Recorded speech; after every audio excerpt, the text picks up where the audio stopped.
involved in, I think, 8 of these, and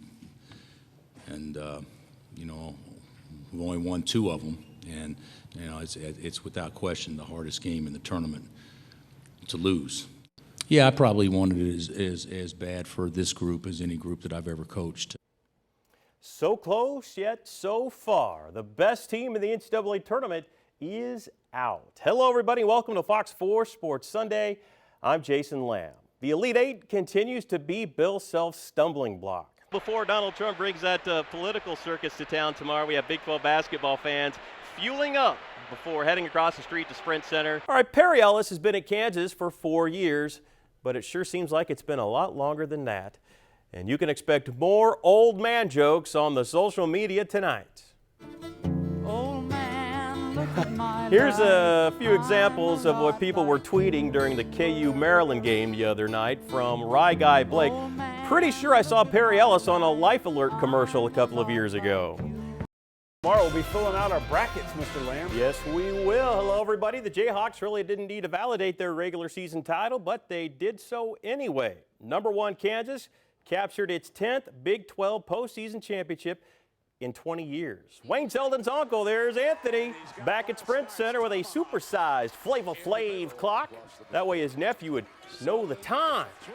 Jayhawks go up 24-17 on F3 by Selden. In West Virginia goes on an 11-3 run to tie it up at 24, and Mountaineers were up by 1 at the half.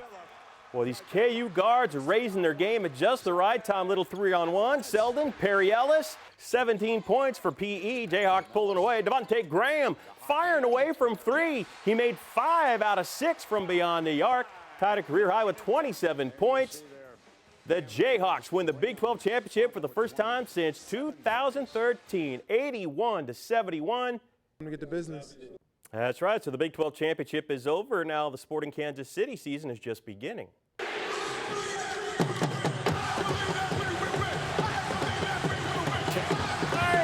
Tech 9. How about him? Getting the Cauldron all fired up for the game against Vancouver. 5th minute, the Whitecaps with the gift to Dom Dwyer, and he cashes it in. Look at that. The first goal of the season from Children's Mercy Park was a missile. 41st minute, Chance Myers with the perfect touch. And there's Dwyer bagging his 2nd goal. Sporting Kansas City is 2-0 after a 2-1 victory.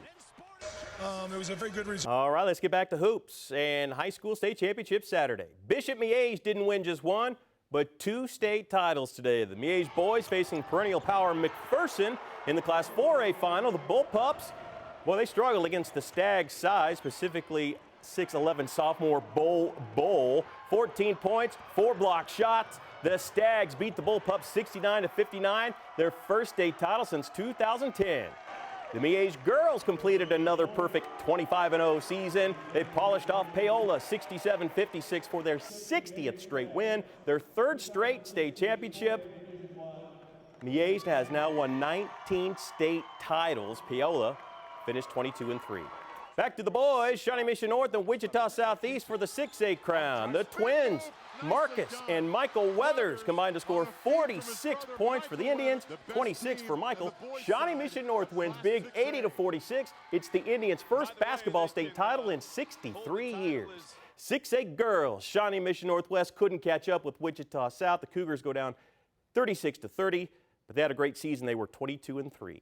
Missouri Class 3 boys, the Barstow Knights trying to repeat. They're going up against Tolton out of Columbia. 10,000 fans there. Tolton led by 11. Michael Porter Jr., one of the best players in the nation, 31 points, 19 rebounds. Jariah Horn with 39 for Barstow. It comes down to this. 2.5 seconds left. Tolton by 2. Shea Rush hit the line after missing the first, intentionally misses the second, gets his own board, but his shot to tie it bounces off, and Tolton wins it 62-60. A very tough ending there for the Knights. Dang. And number 1 ranked Lee Summit, the Tigers advanced to the Class 5 semis with a 63-44 win over Liberty North. They're 29-0. They'll play Kickapoo next week. All right. Thank you, Jason. We'll be right back. Boom, boom, boom. Then you got it's 1, and then you got to do it. Okay. You got it. Red roses and candy hearts are nice, but for Sabrina Johnson, having the love of her life back home in Kansas City is the perfect Valentine's Day gift. I am very glad to have him home because he hasn't really been home, gosh, probably a year. I've been going nonstop with football since January. So, I think it's a little bit of relaxation and downtime back at home is definitely what I need. What people don't understand, that's my only child, and I've never had to share him with anybody but family. Shane Ray's Denver Broncos won Super Bowl 50. It was the ultimate ending to his rookie season. It's kind of like, wow, I'm a champion, but I want another one. It's like you get this championship and you get a taste of it, and it's like, man, I want to go back. I want to do that again. From Shane Ray. With his mom watching from the stands in Levi Stadium, Ray had 2 tackles and a forced fumble. And we were like, that little boy is out there playing in the biggest game of his life. Sabrina's 22-year-old son probably wouldn't be a Super Bowl champion without her support and sacrifice. After the game, we just when I found him on the field, we looked at each other and was like, can you believe this?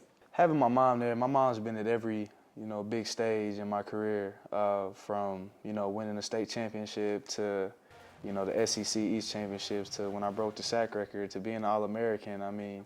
Then going to the pros, first-round draft pick. She was there when I walked across the stage, and, now she's at the Super Bowl. It just doesn't get any better than that. So a week after hoisting the Super Bowl trophy, Shane Ray is back home, holding his favorite Valentine. Jason Lamb, Fox 4 Sports. Baseball is a kid's game, and the biggest baseball-loving kid in Kansas City is Salvador Perez.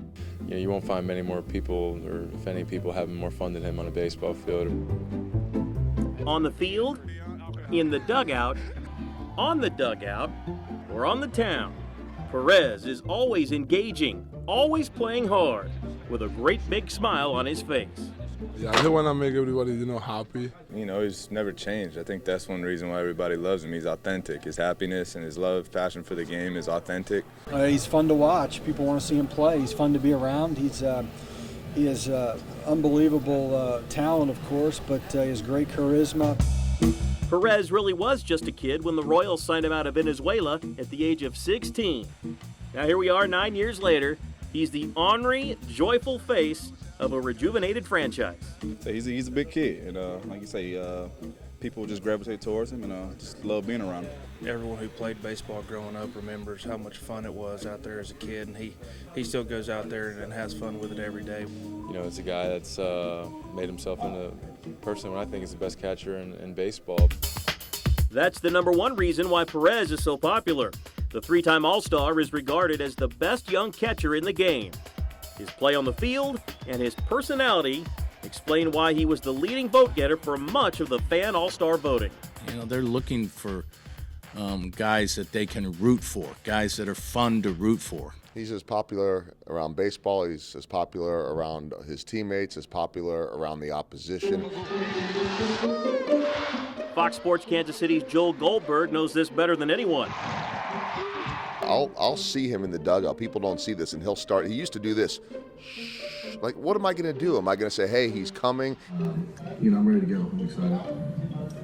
Another question? Put that camera down right now. Okay, we'll go again, and Put then it. we'll go in the back. Put it down. Perez also takes great satisfaction in pestering Lorenzo Cain. Why does he do that? I'm really unsure. I don't know him. I don't know if he just picked me. I don't know. Maybe I just, bring something out of him. He don't like to be around camera, so that's why I pick him. Like I say, he just loved to pick on me, so it is what it is. Most of all, Perez wants to please the fans. I like to make some fans happy, because we don't know what they're doing to buy a ticket to come in to see us. I love you. The biggest kid in the Royals clubhouse has a son of his own. Salvador Jr. might be the only little guy who loves his dad more than Royals fans.